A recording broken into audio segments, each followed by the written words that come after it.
Hello friends, welcome to my YouTube channel ignited mind classes.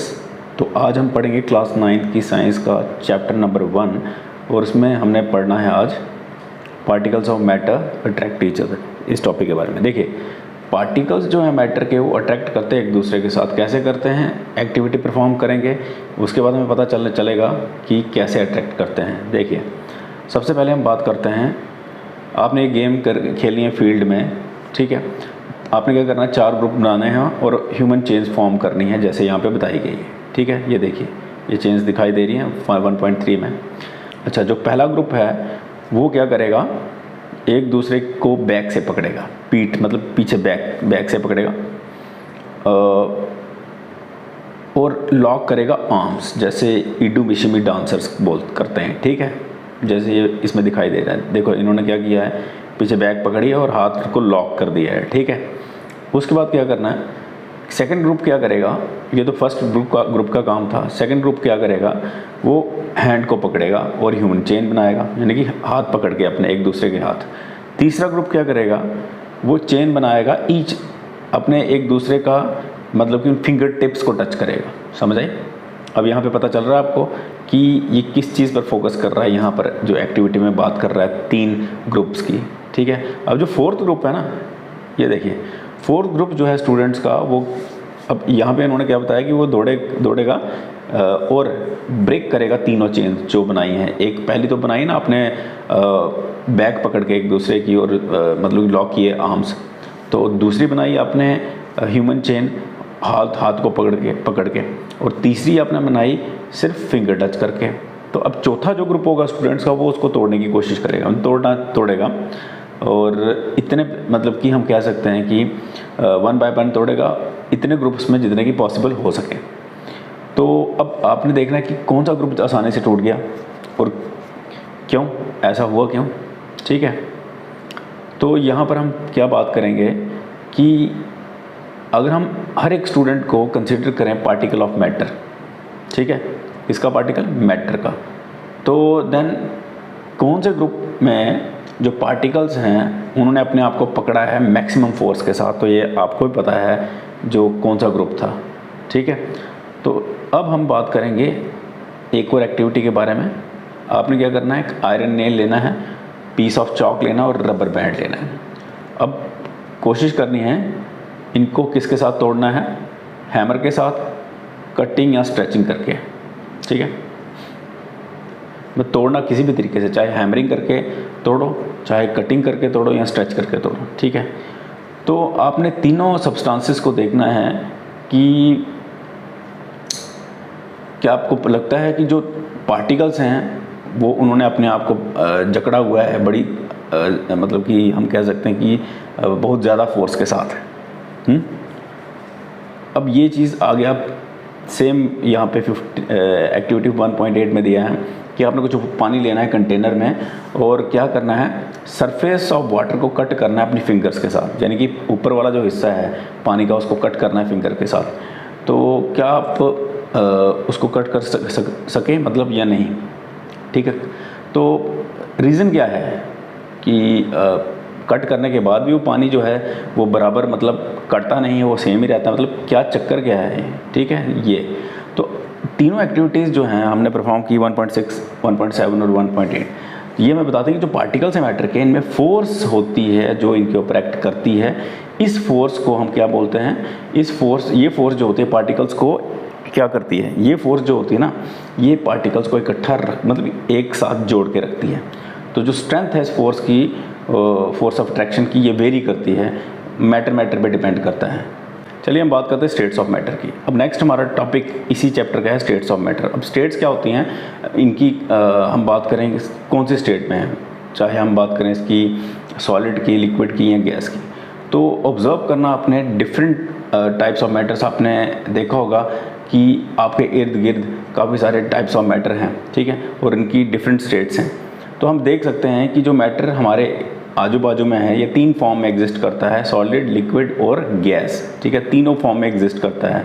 और ये जो states हैं मैटर की, ये किसकी वजह से होती हैं कि वेरिएशन होती है इनके करेक्टरिस्टिक्स जो होते हैं पार्टिकल ऑफ मैटर के, यानी कि जो पार्टिकल्स हैं इनके करेक्टरिस्टिक्स होते हैं किसके, मैटर के। तो अब हम स्टडी करेंगे इसके बारे में, इनकी प्रॉपर्टीज़ के बारे में, तीनों की, स्टेट ऑफ मैटर की डिटेल में थोड़ा सा। पहले हम किससे स्टार्ट करेंगे? सॉलिड स्टेट से। चलिए सॉलिड स्टेट, तो एक्टिविटी करते हैं 1.9। आपने क्या करना है, पेन लेना है, बुक लेनी है, नीडल लेनी है और एक लकड़ी की स्टिक लेनी है, पीस ऑफ वुडन स्टिक, ठीक है।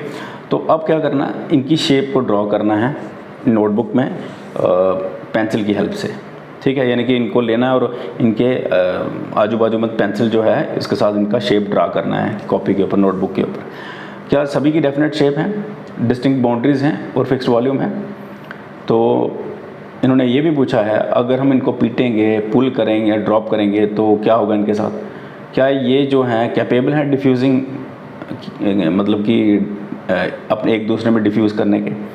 तो अब कंप्रेस करना है, कोशिश करनी है कंप्रेस करने की इनको मैक्सिमम फोर्स अप्लाई करके। क्या आप इनको कंप्रेस कर सकते हो?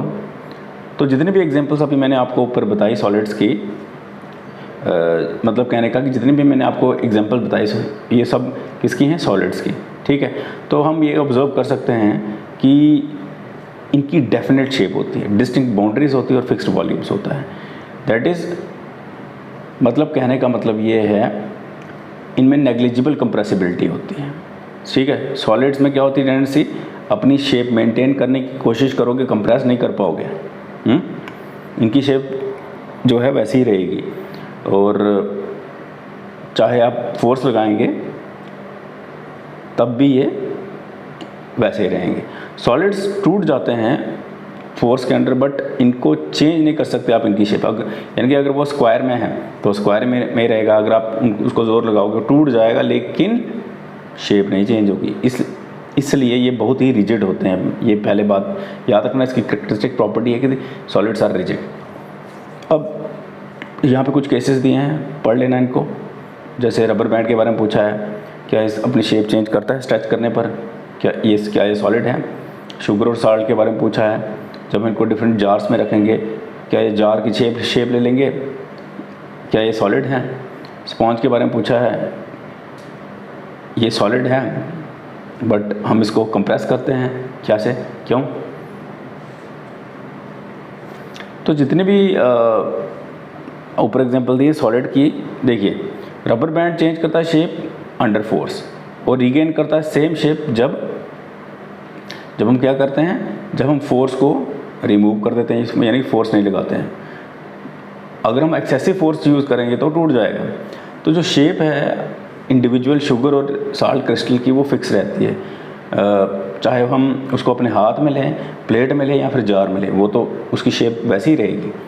स्पॉन्ज जो है इसमें माइन्यूट होल्स होते हैं, ठीक है, क्या होते हैं, सुराख होते हैं जिसमें एयर ट्रैप होती है। तो जब हम इसको प्रेस करते हैं तो एयर जो है बाहर आ जाती है और हम इसको कंप्रेस कर देते हैं। मतलब कि क्या करते हैं, कंप्रेस का मतलब होता है इसको दबा देते हैं पूरा।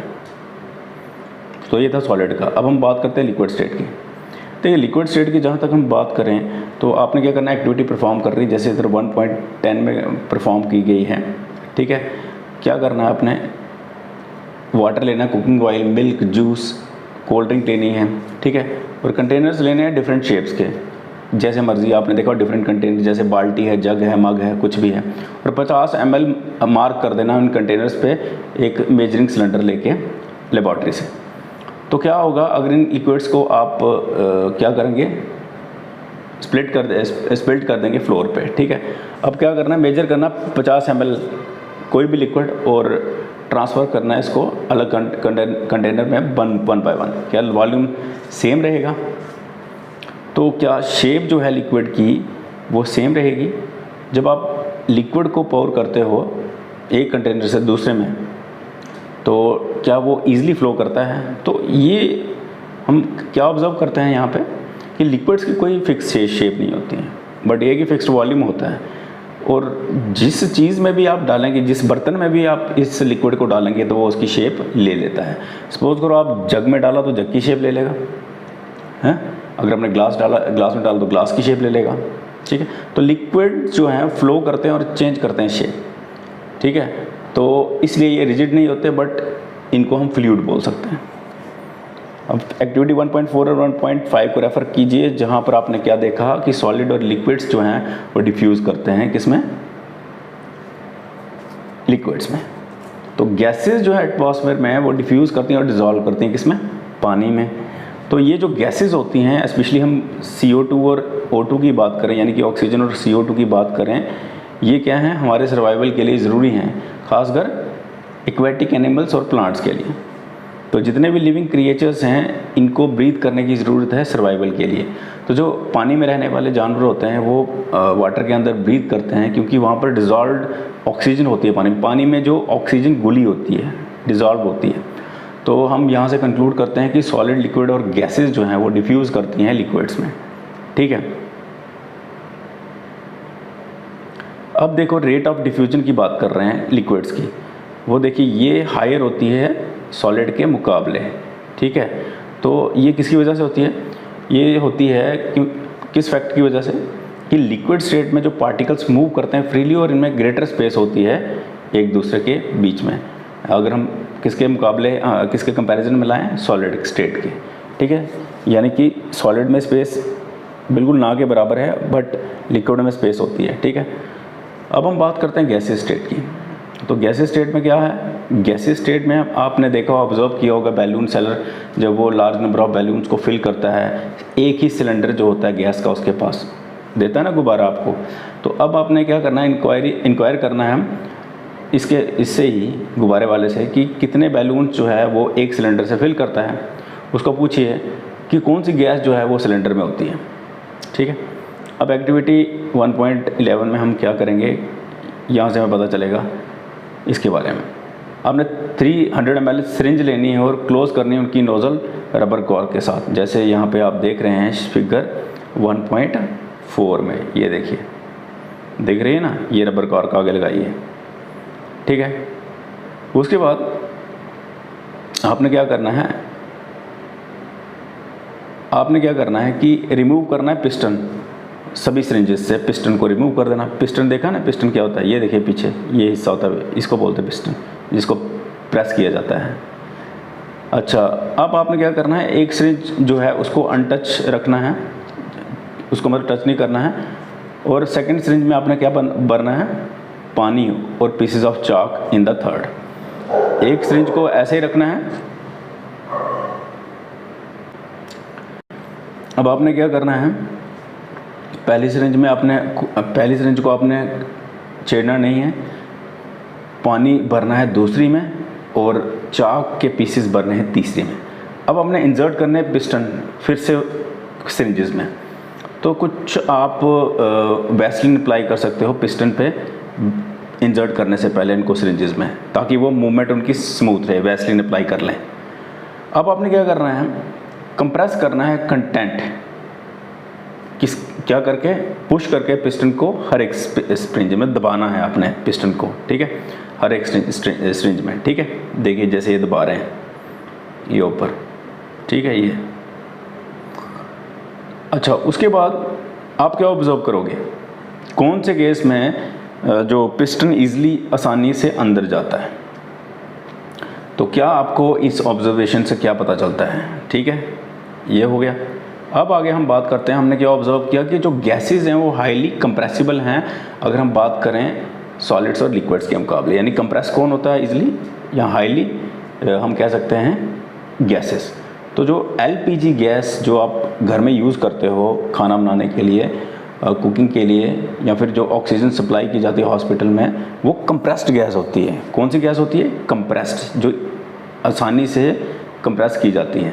ठीक है, तो जो कंप्रेस्ड, अब हम कंप्रेस्ड नेचुरल गैस की, वो तो LPG थी, अब हम CNG की बात करें जिसको हम कंप्रेस्ड नेचुरल गैस बोलते हैं। इसको हम फ्यूल के फॉर्म में यूज़ करते हैं आजकल व्हीकल्स में, क्योंकि इसकी हाई कंप्रेसिबिलिटी है। इसकी वजह से जो लार्ज वॉल्यूम्स है गैस का, इसको हम इजीली कंप्रेस कर सकते हैं सिलेंडर में और इजीली ट्रांसपोर्ट कर सकते हैं। तो अब हमें कैसे पता चलता है कि क्या खाना बना है घर के अंदर, किचन के अंदर, बिना उधर एंटर किए हुए, स्मेल से जो हमारे नाक तक पहुंचती है।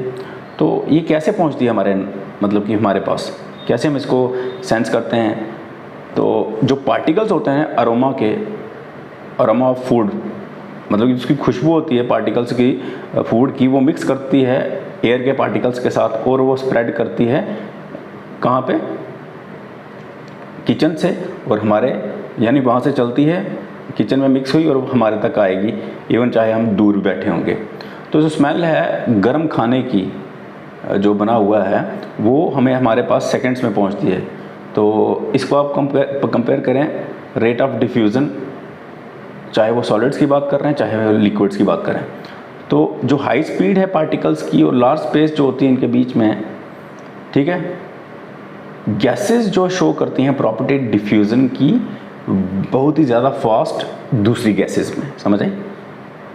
तो हम ये भी कह सकते हैं कि गैसियस स्टेट में जो पार्टिकल्स हैं वो मूव करते हैं रैंडमली हाई स्पीड पे, ठीक है, रैंडमली। तो इस रैंडम मूवमेंट की वजह से जो पार्टिकल्स एक दूसरे के साथ हिट करते हैं और कंटेनर की जो वॉल होती है, उस बर्तन की वॉल है, उसको भी हिट करते हैं, ठीक है। तो जो प्रेशर एक्सर्ट किया जाता है गैस का, क्यों, कैसे, यानी कि जो प्रेशर एक्सर्ट किया जाता है गैस का, ये इसलिए क्योंकि फोर्स एक्सर्ट की जाती है पार्टिकल्स द्वारा, किसके, गैस के, वो होती है पर यूनिट एरिया के हिसाब से, किसके ऊपर, वॉल्स ऑफ कंटेनर, जो कंटेनर जिसमें इसको डाला होता है, ठीक है। तो आज हम इतना ही पढ़ेंगे। तो कल हम आपको पढ़ाएंगे कौन सा point, can matter change it's state. तो तब तक के लिए धन्यवाद।